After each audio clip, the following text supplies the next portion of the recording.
માળિયાહાટીના ભાજપમાં સતત ઉપેક્ષાથી કંટાળી માળિયાહાટીના તાલુકાના પાર્ટીના પાયાના આગેવાન પરિવાર સહિત રાજીનામું આપતા રાજકારણ ગરમાયું છે.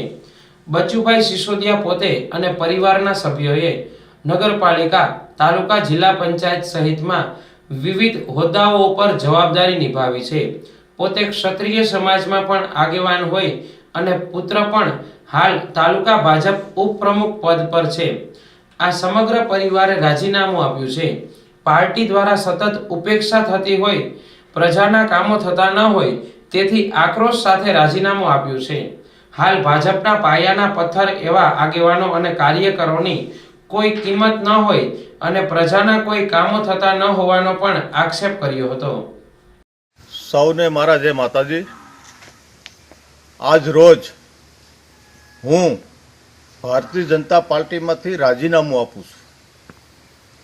રાજીનામું આપવાનું કારણ તો એક જ છે કે ભારતીય જનતા પાર્ટીમાં જે ખેડૂત ભાઈઓને ખૂબ અન્યાય થાય છે, જે કામ થવા જોઈએ કામ થતા નથી, જે ભાવ મળવા એ ભાવ મળતા નથી અને ખૂબ અન્યાય થાય છે. એને કારણે હું રાજીનામું આપું છું. મારો પરિવારમાંથી પણ અમે રાજીનામું આપીએ છીએ.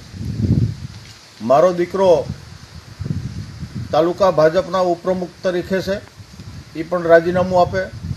મારા ધર્મપત્ની પણ ફરી તાલુકા પંચાયતની અંદર એક ટર્મ કારોબારીના સભ્ય પણ હતા અને હું ભારતીય જનતા પાર્ટીમાં જિલ્લા કારોબારીમાં 2 ટર્મ ફરજ બજાવી. મેં એમાં પણ સારી કામગીરી કરી હતી અને આવા અન્યાયો બધા જે છે એ અન્યાયને કારણે મને થોડીક આમ દુઃખ થયું છે.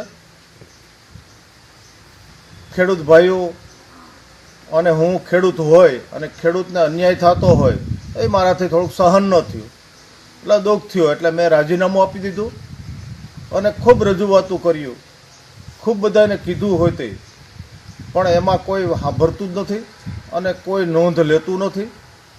એટલે પછી આત્માની અંદર એવું થયું કે હવે પછી આમાં રહેવામાં કોઈ જરૂર નથી આપણી અને આમાં રહેવાતું નથી.